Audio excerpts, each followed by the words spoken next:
বক্তব্যের শুরুতেই আমি স্মরণ করছি হাজার বছরের শ্রেষ্ঠ বাঙালি, বাঙালি জাতির পিতা, স্বাধীন বাংলাদেশের স্থপতি বঙ্গবন্ধু শেখ মুজিবুর রহমানকে। বাংলাদেশ এবছর বঙ্গবন্ধু শেখ মুজিবুর রহমানের জন্মশতবার্ষিকী উদযাপন করছে।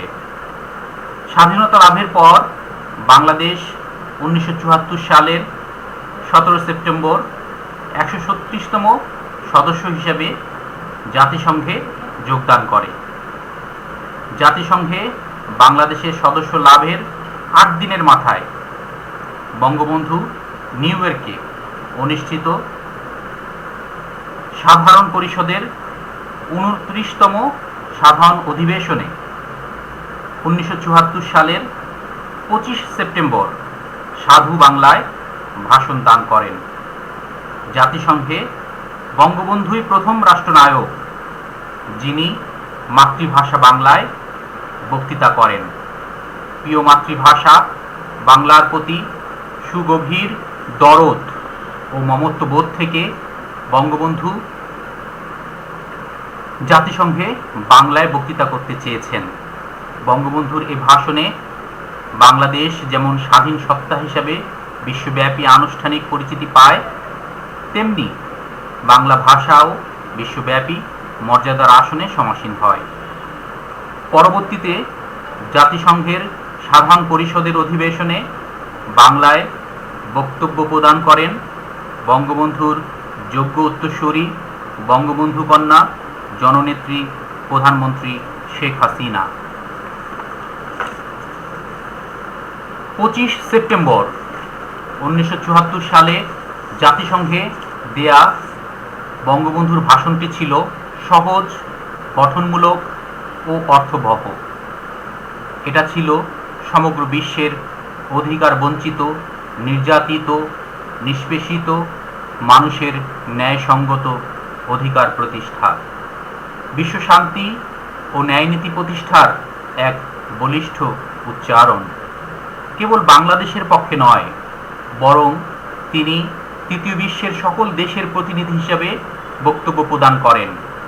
ক্ষুধা ও দারিদ্র্যমুক্ত একটি বিশ্বের আকাঙ্ক্ষা প্রতিধ্বনিত হয়েছে তার বক্তৃতায়। বক্তৃতাটি তৎকালীন বিশ্বের দরবারে খুব প্রশংসিত হয়েছিল, যার আবেদন বর্তমান সময়েও এতটুকু হ্রাস পায়নি। জাতিসংঘের তৎকালীন মহাসচিব ডক্টর কুর্ট ওয়াল্ডহেইম তাৎক্ষণিক এক প্রতিক্রিয়ায় বলেন, কোট, বাংলাদেশের প্রধানমন্ত্রীর বক্তৃতায় আমি আনন্দিত ও গর্বিত, আনকোট। বক্তব্যের প্রারম্ভে বঙ্গবন্ধু জাতিসংঘকে মানব জাতির পার্লামেন্ট হিসেবে সম্বোধন করেছেন। জাতিসংঘ যে বিশ্বের সকল মানুষের প্রতিনিধিত্বকারী সংস্থা, উক্ত সম্বোধনে তাই স্পষ্ট হয়ে ওঠে। বাংলাদেশের 7.5 কোটি মানুষের প্রতিনিধি মহান নেতা শেখ মুজিবুর রহমান অল্প কিছু শব্দ প্রয়োগ করে নিজ রাষ্ট্রের জনগণকে বিশ্বের সকল জনগণের সাথে একাত্মতা ঘোষণা করেন। তিনি বলেন, কোট, মানব জাতির এই পার্লামেন্টে বাংলাদেশের 7.5 কোটি মানুষ প্রতিনিধিত্ব লাভ করায় আপনাদের মধ্যে যে গভীর সন্তুষ্টি ভাব আমি লক্ষ্য করেছি, আমিও তার অংশীদার। বাঙালি জাতির জন্য এটা এক ঐতিহাসিক মুহূর্ত, আনকোট। বাঙালিরা শান্তিপ্রিয় জাতি। তারা ন্যায় প্রতিষ্ঠার জন্য, আদর্শের জন্য চরম ত্যাগ স্বীকার করতে পারে, জীবন দান করতে পারে।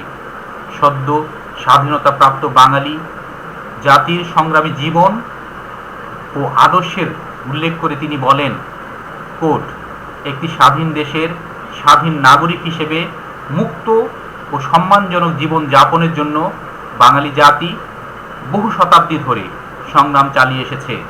তারা চেয়েছে বিশ্বের সকল জাতির সাথে শান্তি ও সৌহার্দ্যের মধ্যে বসবাস করতে। জাতিসংঘ সনদে যে মহান আদর্শের কথা বলা হয়েছে তা আমাদের জনগণেরও আদর্শ, এবং এই আদর্শের জন্য তারা চরম ত্যাগ স্বীকার করেছেন, আনকোট। বঙ্গবন্ধু বাংলাদেশের সৃষ্ট বিভিন্ন প্রাকৃতিক দুর্যোগ এবং এই প্রাকৃতিক দুর্যোগের ফলে অর্থনৈতিক সংকট, দুর্ভিক্ষ নিয়ে কথা বলেছেন। তিনি প্রাকৃতিক দুর্যোগ ও দুর্যোগ পরবর্তী কার্যক্রমে জাতিসংঘের উদ্যোগের প্রশংসা করেন। তিনি বলেন, কোট, যুদ্ধের ধ্বংসস্তূপের উপরেই বাংলাদেশের জন্ম হয়েছিল। তারপর থেকে একের পর এক প্রাকৃতিক বিপর্যয়ে আমরা সম্মুখীন হয়েছি, আনকোট। এ প্রসঙ্গে তিনি বাংলাদেশের সাহায্যে এগিয়ে আসায় জাতিসংঘ, সংশ্লিষ্ট বিভিন্ন দপ্তর,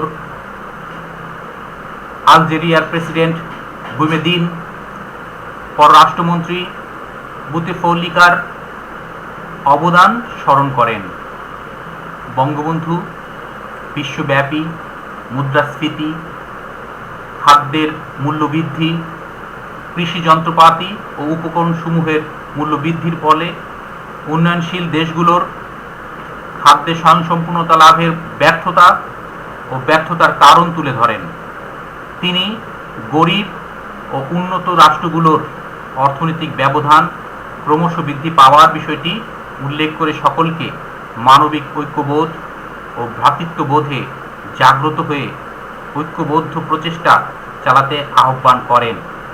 তিনি সতর্ক করে বলেন, কোট, বিশ্বের সকল জাতি ঐক্যবদ্ধভাবে এই পরিস্থিতির মোকাবেলা করতে অগ্রসর না হলে মানুষের দুঃখ দুর্দশার এমন বিরাট আকার ধারণ করবে, ইতিহাসে যার তুলনা পাওয়া যাবে না, আনকোট।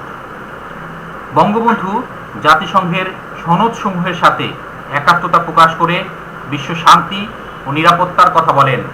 তিনি রাষ্ট্রসমূহের শান্তিপূর্ণ সহাবস্থান, পরস্পরের সার্বভৌমত্ব ও আঞ্চলিক অখণ্ডতার প্রতি সম্মান প্রদর্শন, একে অন্যের অভ্যন্তরীণ বিষয়ে হস্তক্ষেপ না করা ইত্যাদি বিষয়ে গুরুত্ব আরোপ করেন।